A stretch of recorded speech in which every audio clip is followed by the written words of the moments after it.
عبداللہ بن سلام رضی اللہ تعالیٰ عنہ کے ایمان لانے کا واقعہ ہے۔ فرماتے اللہ کے رسول ہجرت کر کے مدینہ آ گئے۔ مضافات مدینہ میں یہودی بستے تھے۔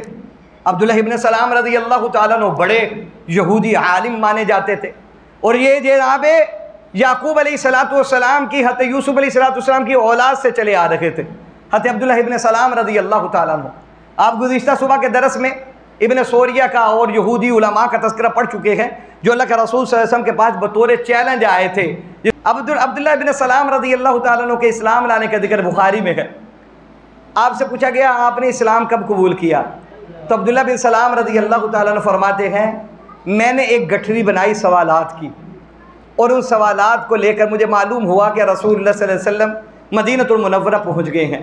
حضرت عبداللہ بن سلام رضی اللہ تعالیٰ عنہ فرماتے ہیں میں نے وہ سوالات کی ٹوکری اٹھائی، میں اللہ کے رسول صلی اللہ علیہ وسلم کی خدمت اقدس میں حاضر ہوا کہ جا کر پوچھوں گا اللہ کے حبیب صلی اللہ علیہ وسلم آپ دعوی نبوت کر رہے ہیں کہ آپ اللہ کے رسول ہیں۔ حضرت عبداللہ بن سلام رضی اللہ تعالیٰ عنہ فرماتے ہیں جب میں آپ کی خدمت اقدس میں پہنچا، میں نے چہرہ رسالت میں آپ صلی اللہ علیہ وآلہ وسلم کو دیکھا تو خاموش ہو کے بیٹھ گیا۔ رسول اللہ صلی اللہ علیہ وسلم نے مجھ سے پوچھا کہ بتاؤ اے نبیوں کے پسر بتا، اللہ کے رسول جانتے تھے انہیں کیونکہ یہودیوں کے بڑے علماء میں ان کا شمار تھا۔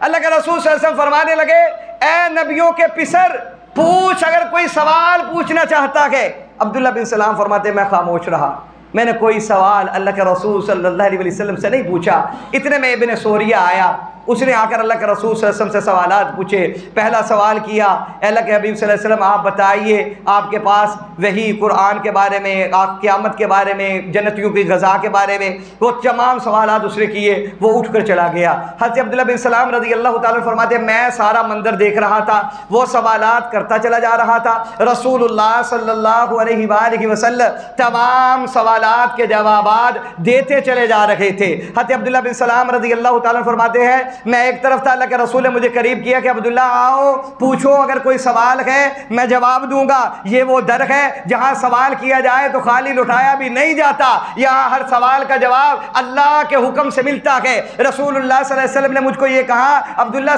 سوال کر۔ حضرت عبداللہ فرماتے میں نے آگے بڑھ کر سوال کیا کرنا تھا کہ جن کا خریدار بن کر گیا تھا انہی کے ہاتھوں فروخت ہو چکا تھا۔ حضرت عبداللہ بن سلام رضی اللہ تعالیٰ فرماتے ہیں اللہ کے رسول نے پھر کہا اے عبداللہ اگر من میں دل میں کوئی سوال ہے تو سوال کر، میں تیرے سوال کا جواب تجھے دیتا ہوں تاکہ تجھے تشفی ہو جائے۔ حضرت عبداللہ بن سلام فرماتے ہیں میں نے سوال تو کوئی نہیں کیا، بلند آواز سے پڑھنے لگا اشہد ان لا الہ الا اللہ واشہد ان محمدا عبدہ ورسولہ، کہ میں گواہی دیتا ہوں وہ وحدہ لا شریک اللہ ہے، توحید اس کے لیے ہے لیکن رسالت آپ کے لیے ہے، آپ رسول ہیں رب العالمین کے۔ حضرت عبداللہ بن سلام سے پوچھا گیا جب واپس ہوئے نا، خود ہی ذکر فرماتے ہیں سے یہودی اکٹھے ہو کر اب ابن سوریہ اور اس کے تمام علماء اکٹھے ہو اے عبداللہ تو کیا کر کے آیا ہے؟ تو نے اللہ کے رسول صلی اللہ علیہ وسلم کے سامنے گٹھڑی نہیں کھولی، سوالات نہیں کیے، تو خالی گیا ہے بیٹھا ہے اور کلمہ پڑھ کے آ گیا ہے، تو مسلمان ہو گیا ہے۔ برا بلا کہنے لگے عبداللہ بن سلام رضی اللہ تعالیٰ عنہ کو۔ حضرت عبداللہ بن سلام رضی اللہ تعالیٰ عنہ کا جواب کیا تھا؟ اللہ اکبر کبیرہ، فرمانے لگے میں سوالات تب کرتا جب سوالات کی گنجائش باقی رہتی، میں نے چہرہ رسالت میں آپ کی ان تابناکیوں کو، روشنائیوں کو، چمک اور دمک کو ایسا پایا کہ کائنات میں اس سے بڑھ کر سچا چہرہ نہیں ہو سکتا۔ حضرت عبداللہ بن سلام کے یہ الفاظ تھے چہرہ رسالت میں آپ کے بارے میں، فرمانے لگے ایسا سچا چہرہ کائنات میں کسی کا نہیں ہو سکتا۔ فلما تبین لہ بوجہ الصدق العظیم، کہنے لگے کہ ایسا سچا چہرہ جیسا سچا چہرہ رسول اللہ صلی اللہ علیہ وسلم کا ہے، اب اگر ایسے سچے چہرے والے سے بھی سوال کروں تو یہ تو گستاخی ہوگی، اس لیے عبداللہ نے کوئی سوال نہیں کیا، چہرے رسالت میں آپ صلی اللہ علیہ وسلم کو دیکھا اور ایمان کو قبول کر لیا۔ اس چہرے کی روشنائی ایسی ہے